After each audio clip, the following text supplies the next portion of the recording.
अस्सलाम class ENG code 112 lecture series के अंदर हम आगे बढ़ते सेमेस्टर 2 का जो सिलेबस है।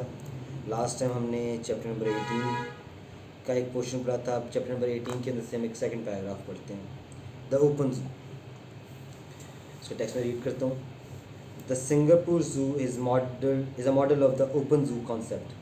The animals are kept in spacious landscaped enclosures separated from the visitors by dry or wet moats. Singapore का ज़ू जो है वो एक मॉडल है ओपन ज़ू कॉन्सेप्ट का। एनिमल्स जो हैं बड़ी स्पेशियस यानी बहुत स्पेस वाली लैंडस्केप्ड एनक्लोजर्स बड़े बड़े पिंजरों में रखी जाती हैं, separated from the visitors by dry और वेट मोट्स, और उनको जो है बाड़ों से दूर किया जाता है विजिटर से। The moats are concealed with vegetation or dropped below the line of vision. और वो जो मोट्स हैं, जो खाइयाँ ये बाड़े जो हैं, उनको छुपाया गया है किससे, वेजिटेशन से, उन पे पौधे लगा के, या फिर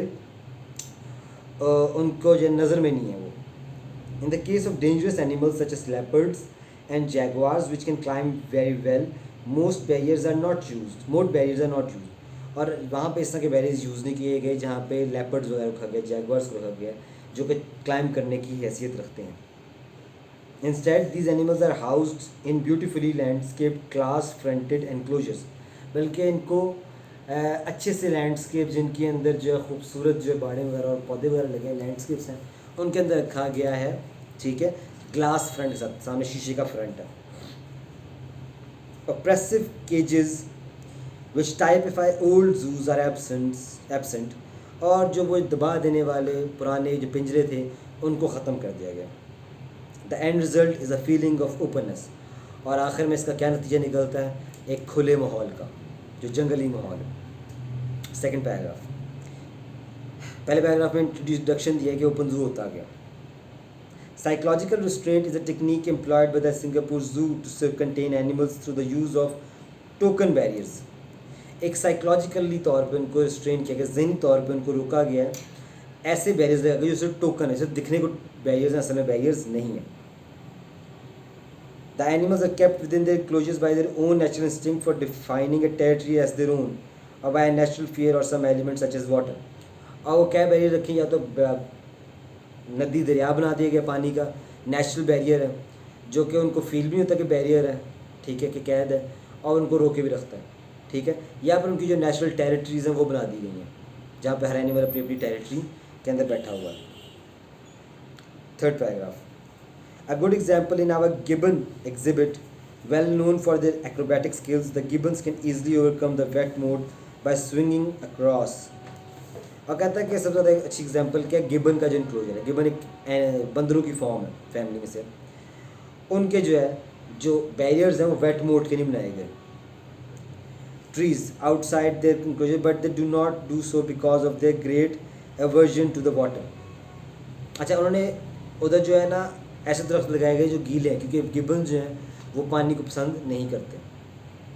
fourth paragraph, the greater kudos are quite content staying in their enclosure despite the fact that they can easily walk out by leaping over the dry moat.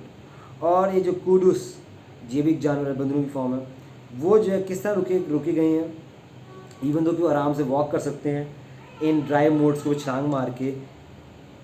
They can leap very well and can easily clear fence over 2 metres high, 2 metre high भी fence जो है उसको jump कर जाती है, यानी कि 6 foot 7 foot. Fifth paragraph, the use of psychological restraint requires a sound knowledge of the behaviour of the animals concern. Psychological रुकावट को इस्तेमाल तभी हो सकता है जब आप इन जानवरों की बिहेवियर को और साइकोलॉजी को समझते हैं। It is important to provide the correct habitat, food and social structure. क्या होना चाहिए कि हमें एक प्रॉपर, ये ज़रूरी है कि हम उनके लिए प्रॉपर जो एक हैबिटेट, रहने की जगह, खाना और एक सोशल स्ट्रक्चर, माशरती निज़ाम जो है पे उनके लिए मुहैया करें। Provision of a place where the animals can treat and feel secure is vital. एक ऐसी जगह देनी चाहिए जहाँ पे तमाम जानवर अपने आप को महफूज और मुकम्मल महसूस करें। Once all these are catered for, the animals will turn the exhibit into their home, and even though they can escape, will not. यानी अगर उनको तमाम माहौल और साजगार हालात दिए जाएंगे तो उस इनक्लोजर को अपना घर समझना शुरू हो जाएंगे और वो ख़ुद अपने तौर पर भागने की कोशिश नहीं करेंगे। 6th paragraph. The crowning achievement in the technique of psychological restraint is to exhibit animals without the use of barriers at all.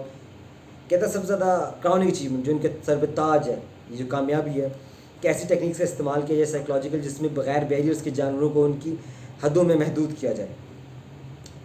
In other words, the animals are completely free to move around if they wish to do so, but have been conditioned to stay within a designated area. दूसरे अल्फाज में बात किया जाए तो वो जानवर जो है मुकम्मल तौर पर आज़ाद हैं मूव करने के लिए अगर वो चाहें तो, बट उनके जहन को इस तरह साजगार कर दिया गया है कि वो अपनी इलाकों से बाहर ना निकलें। The Singapore zoo has monkeys, ring tailed lemurs, silver leaf langurs and birds. यानी कि जो सिंगापुर जू है उन्होंने काफ़ी कॉलोनीज़ बनाई हैं। फ्री रेंजिंग टैमरिन्स, मैरमोसेट्स, स्क्विरल मुख्तलिफ जानवरों के नाम है, मंकीज़ हैं, रिंग टेल्ड लीमर्स हैं, लीमर्स भी बंदर की तरह के होते हैं लेकिन वो लीमर मंकी फैमिली में से नहीं है। सिल्वर लीफ लंगूर्स, लंगूर जिनकी दुम जो सिल्वर कलर की होती है, एंड बर्ड्स मुख्तलिफ जानवरों की इकसाम का जिक्र किया। Paragraph 7. It is important for zoos to exhibit animals in enclosures which stimulate their natural habitats. यह ज़रूरी है कि ये जो जूज़ हैं वो जानवरों को इनक्लोजर में एग्जिबिट करें ताकि लोगों को देख सकें, जिससे उनके नेचुरल हैबिटेट को सिमुलेट हम कर सकें, उनको लगे कि हम अपने नेचुरल हैबिटेट के अंदर रह रहे हैं।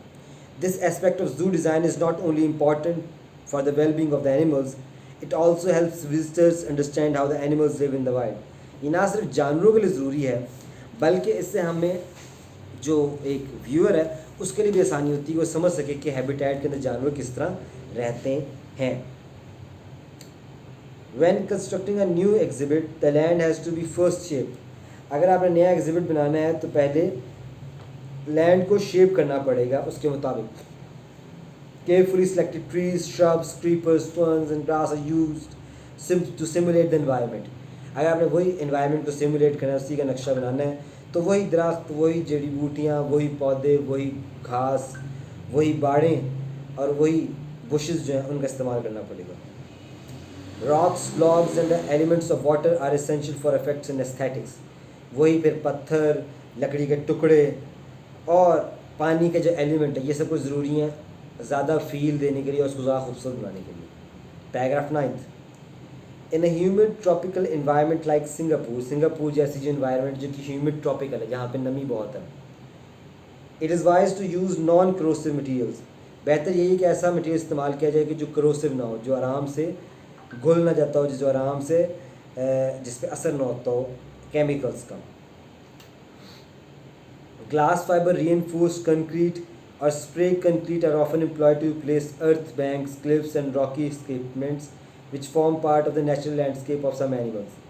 यानी ग्लास फाइबर इन्फोर्स्ड कंक्रीट हो जिसमें ग्लास फाइबर लगा हो अंदर की साइड पे, स्प्रे कंक्रीट हो, इनका इस्तेमाल किया जाता है ताकि हम अर्थ बैंक्स जो ज़मीन के मिट्टी के बने हुए जो बंद होते हैं वो, क्लिफ्स चट्टाने एंड रॉकी एस्कार्पमेंट्स और रॉक की पथरीली जो ढलवानें होती हैं उनको बनाने के लिए हमें ये चीज़ें इस्तेमाल करेंगे।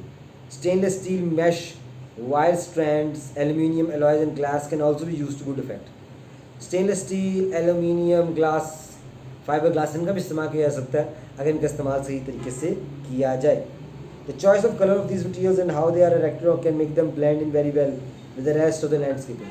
लेकिन बात यह है कि इनका जो है रंग वैसे होने चाहिए जो नेचुरल हैबिटेट उसके मुताबिक हो। Paragraph 10.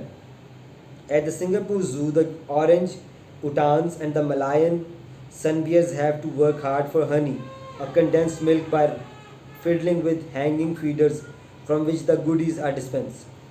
सिंगापुर जू के अंदर क्या होता है, जो ओरेंगेटन्स हैं बंदरों की फॉर्म ही है और मलायन सन बियर्स हैं, जो सन बियर्स एक बियर्स की किस्म है, उनको बड़ी मेहनत करनी पड़ती है शहद लेने के लिए और कंडेंस्ड मिल्क लेने के लिए। किस तरह कि उन्होंने आसमान दरख्तों के साथ हैंगिंग फीडर्स लगाए हुए हैं, ठीक है, और उन फीडर्स के अंदर ये चीज़ें मौजूद हैं जिसके अंदर से चीज़ें आप जाके वो खुद पी सकते हैं, खा सकते हैं. The chimpanzees spent hours probing with grass blades for termites in a perforated plastic container to get the tasty macadamia nuts. The orangutans and chimpanzees have to crack the hard shells, which require the skillful use of tools such as stones. Chimpanzees के उन्होंने क्या किया है कि grass के जो blade हैं, grass जो है उसके अंदर दीमक है, उन्होंने खुद प्लेस किए इन अ परफोरेटेड प्लास्टिक कंटेनर, जिसके नीचे प्लास्टिक कंटेनर है जो कि परफोरेटेड है, यानी उन्होंने ऊपर माहौल बनाया लेकिन पता है कि नीचे पूरा प्लास्टिक कंटेनर है. वो कंटेनर उठाते हैं, उसमें नई माइट डालते हैं, बाहर रख देते हैं. उनको लगता है कि नेचुरल माहौल है, उनको खुद टर्माइट्स ढूंढने पड़े, उनके सामने टर्माइट्स डाले नहीं जा रहे.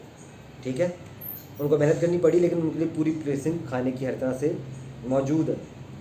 फिर मैकेडेमिया नट्स और ओरेंगुटान जो चिंपैंजीज खाते हैं उनके लिए हार्ड शेल्स से तोड़ने की भी उनको यानी निकाल के दिए, पूरे पूरे डाल दिए ताकि वो खुद तोड़े, और साथ पत्थर भी दे दिए ताकि वो पत्थरों से तोड़ सकें. 11वां paragraph. Instead of throwing neatly chopped chunks of meat to the big cats, the keepers hang a large hunk of meat up high, forcing them to leap for it and grasp it with their massive paws, much as they would when hunting in the wild. और बजाय उनके सामने गोश्त डाला जाए, बड़े बड़े गोश्त के पूरे पूरे जानवर छिले हुए उनको लटका दिया ताकि वो उनके लिए जंप करके मेहनत करके खाएं, जैसे कि वाइल्ड में उनको मेहनत करनी पड़ती ताकि उनकी एक्सरसाइज होती रहे. Another way to engage the big cats is to give them chunks of meat in gunny sack packed with hay and smeared with blood. The cats have to compete with each other to get the bag and tear it apart before getting their reward. फिर उन्होंने क्या किया, बड़े बड़े bags जो हैं, ठीक है, उनके अंदर गोश्त के टुकड़े और ढेर सारी हे घास फूस डाल दिया और लटका दिए ताकि उसको आपस में लड़ें, उसके लिए उसको चीड़ फाड़ करें, उसके अंदर गोश्त निकालें ताकि उसको खा के फिर वो अपना एक प्रॉपर सिमुलेशन हो सके हंटिंग की. Live fish are given to our polar bears and fishing cats to create an opportunity for them to go fishing as they would do in the wild. और पोलर बियर्स और fishing cats के लिए दरिया में ढेर सारी मछलियाँ डाल दी ताकि वो खुद शिकार करें और उसको खा सकें.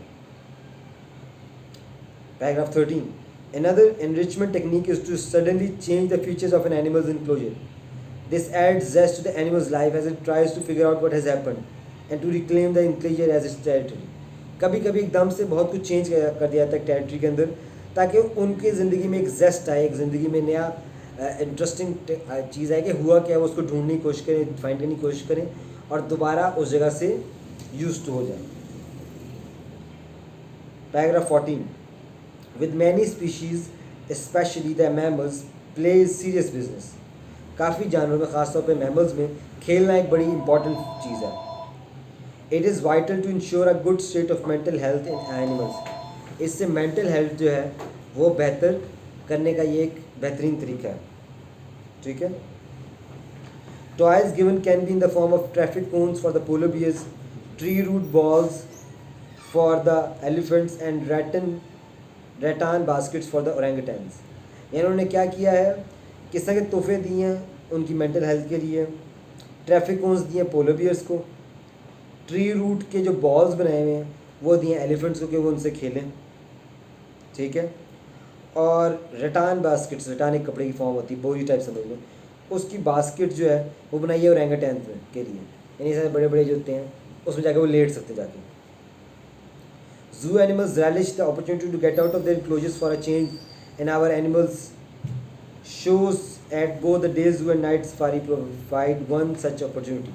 और कहते हैं कि उनको एक एक दफ़ा मौका दिया जाता है महीने में या हफ्ते में कुछ अर्से बाद कि वो अपने इंक्लोजर से बाहर निकल के बाकी शोज़ में जाके देख सके ताकि उनको पता चले कि बाहर की दुनिया क्या है. An essential element, paragraph 15. An essential element in the spice of life for most wild animal is competition with other species. एक और स्पेशल एलिमेंट क्या है कि दूसरी स्पीशीज के साथ उनका कंपटीशन होना, मुकाबला होना. This is the thinking that lies behind Singapore zoo's preference for mixed exhibits. इसलिए वहाँ पे एग्जिबिट्स जो मिक्स्ड है, वहाँ पे सिर्फ एक एग्जिबिट में एक तरह के एनिमल्स नहीं है, मुख्तलिफ स्पीशीज़ मौजूद हैं. डिस्प्लेइंग मोर देन वन स्पीशीज़ टुगेदर, एक ज़्यादा स्पीशीज़ एक जगह पे डिस्प्ले करना. The resulting heightened alertness leads to livelier behavior and may even trigger breeding activity. इससे क्या होता है कि लाइवलियर बिहेवियर होता है, वो आपस में हर वक्त अलर्ट होते हैं और ब्रीडिंग एक्टिविटी बढ़ जाती है, ठीक है, वो ब्रीड ज़्यादा करते हैं, ज़्यादा बच्चे पैदा करते हैं। Hence at the zoo the display of otters alongside the water monitor lizards and the white rhinoceros alongside the gemsbok eland impala and springbok. इसलिए उन्होंने क्या किया है, ऑटर्स जो हैं, जो स्क्विरल फैमिली की तरह के होते हैं, उनका जो है लिजर्ड्स के पास है, वो भी समुद्र में दरिया में रहते हैं, वो भी दरिया में रहते हैं। फिर इस तरह ही उन्होंने नॉट क्रोकोडाइल्स मॉनिटर लिजर्ड्स, जिनको नुकसान नहीं पहुंचा सकती लेकिन कुछ कुछ डर होता है उनका फिर भी। फिर वाइट राइनोसरस यानी राइनोज जो हैं, वो जो हैं गेम्स बॉक्स ईलैंड्स और इम्पाला, ये मुख्तलिफ फॉर्म्स है हिरनों की, उनके साथ जो है वो रखे गए हैं। Last paragraph 16, and at the night safari our Indian gharials are exhibited with the Malayan flying foxes and several species of birds and the greater one-horned rhinos with the axis deer। यानी क्या कहता है कि इंडिया के जो घड़ियाल हैं, ठीक है, ये crocodiles, उनको मलायन फ्लाइंग फॉक्सेस के साथ रखा जा रहा है, ठीक है, and several species of birds, और बर्ड्स भी हैं, और ग्रेटर वन हॉर्न राइनो जो है उस साथ क्या रखा गया है, डियर्स को रखा गया, एक्सेस डियर्स को, यानी मिक्सिंग की गई है। यहाँ पे पैराग्राफ ख़त्म हो गया, हम इसकी एक्टिविटीज़ देखते हैं।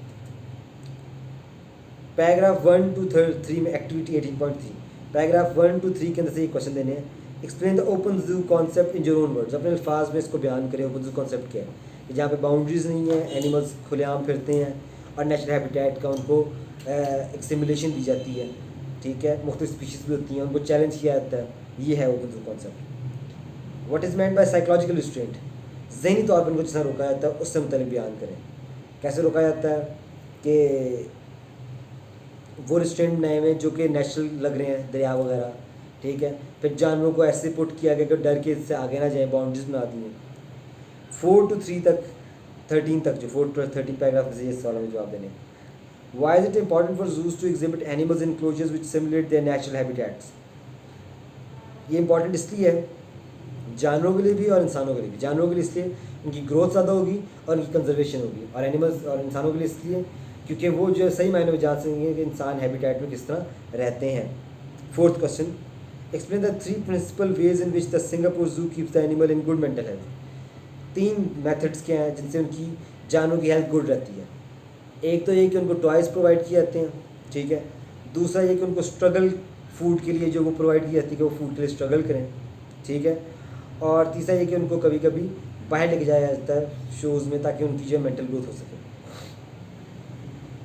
14 to 16 पैराग्राफ के अंदर से question, what is the writer mean by saying that for animals play is serious business. Writer क्या मतलब है कि जब वो कहना चाह रहा है कि जानवरों के लिए जो है प्ले एक सीरियस बिजनेस, यानी प्ले जो है उनके लिए इंतहाई इम्पॉर्टेंट है। जानवरों की ये प्ले से इंपॉर्टेंट बात है कि उनकी फिजिकल जो एक्टिविटी है वो ज़रूरी है। वाई डज द, और उसमें जो उनका overall interaction with other animals socially. Question number 6, why does the zoo choose to display more than one species in an enclosure. एक इंक्लोजर में एक से ज़्यादा स्पीशीज़ को क्यों रखा गया, ताकि वो इंटरेक्ट करें और एक दूसरे के साथ उनका कॉम्पिटिशन क्रिएट हो और उससे उनकी ग्रोथ बढ़े और उनकी ब्रीडिंग बढ़े। क्योंकि जब एक स्पीशी फील करती है कि उसकी स्पीशी को खतरा है दूसरी स्पीशी से, तो वो ग्रोथ ज़्यादा करती है, ज़्यादा रिप्रोडक्शन करती है ताकि हमारी नस्ल ख़त्म ना हो जाए। Activity 18.4, dealing with criticism. How does this text on the Singapore zoo deal with the criticism levelled at zoo. ये जो टेक्स्ट है सिंगापुर जू के ऊपर, ये किस तरह जो है जूस के ऊपर ओवरऑल जो क्रिटिसिज्म होता है, जो तनकीद होती है, उसका मुकाबला करती है, इसके मतलब बताएं। तो बेसिकली क्या होता है इस पैसेज में उसने क्या किया कि जो जू के ख़िलाफ़ एक नज़रिया बना हुआ जूस के मतलब, उसके ख़िलाफ़ उसने तनकीदी जो है उसको पेश किया कि जूस बुरे नहीं है, जूस का फॉर्मेट बुरा। अगर आप जूस का फॉर्मेट अच्छा बनाए थे चिड़ियाघर का, तो एक बहुत अच्छी चीज़ है रिसर्च के लिए। अगला question, scan the articles for the key words and phrases which gives the writing it's flavour. Make a list of 10 words of phrases and explain the effect they have on the reader. Article पढ़ें, keywords ढूंढें और वो phrases ढूंढें जिनसे इस writing का flavour आता है, ठीक है। और वो बड़े मज़ेदार लफ्ज़ हैं, मैं आपको 2-3 एग्जाम्पल देता हूँ, बाकी फिर आप खुद ही जो है ढूंढें। जैसे वो बात करता है मुख्तलिफ सिंपल ट्रीज़ भी कह सकता था, लेकिन उसने ट्रीज़, श्रब्स, क्रीपर्स, फर्न ये बात की है, ठीक है। फिर work hard for honey and condensed milk bye fiddling with hanging feeders, paragraph 10 के अंदर hanging feeders, fiddling with hanging feeders, ठीक है। पैकेज ने जगह जिक्र किया था ट्रीट्स का, टेस्टी मैकेडेमिया नट्स, ये बताता उसके बारे में ओवरऑल, ठीक है। और फिशिंग इन्वर्टेड कॉमर्स में, रियल फिशिंग तो नहीं, सिमुलेटेड है, तो ये इस तरह हो सकता है, ठीक है। और meat in a gunny sack pack with hay and smeared with blood, 11 में ये भी उसमें आ जाता है।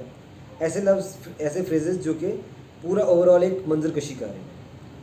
Explain the impression, question number 2, explain the impression that this article gives off जू मैनेजर्स। जू मैनेजर्स के बारे में क्या इंप्रेशन दिया जाता है कि जू मैनेजर्स एनिमल लवर्स हैं, फ्रेंडली हैं, गुड पीपल हैं, ठीक है, ह्यूमैनिटेरियन बुनियादों पर चीज़ें कर रहे हैं। Y does the writer include so many examples of animals, animals ने मुख्तलिफ इकसाम, इतनी ज़्यादा जानवरों क्यों ऐड किए? क्योंकि साथ साथ वो एडवर्टाइजमेंट भी कर रहा है अपने ज़ू की कि हमारे पास बहुत से डिफरेंट किस्म के एनिमल्स मौजूद हैं, हमारे पास एनिमल्स कम नहीं है, बहुत ही वास्ट वैरायटी है, और मुख्तलिफ वास्ट वैरायटी को हमने एक जगह पे मेंटेन किया हुआ, ये हमारी तारीफ है। Question number 4, is the psychological restraint from line number 9 better for the animals than physical restraint, explain your answer. क्या साइकोलॉजिकल रिस्ट्रेंट बेहतर है फिजिकल रिस्ट्रेंट से?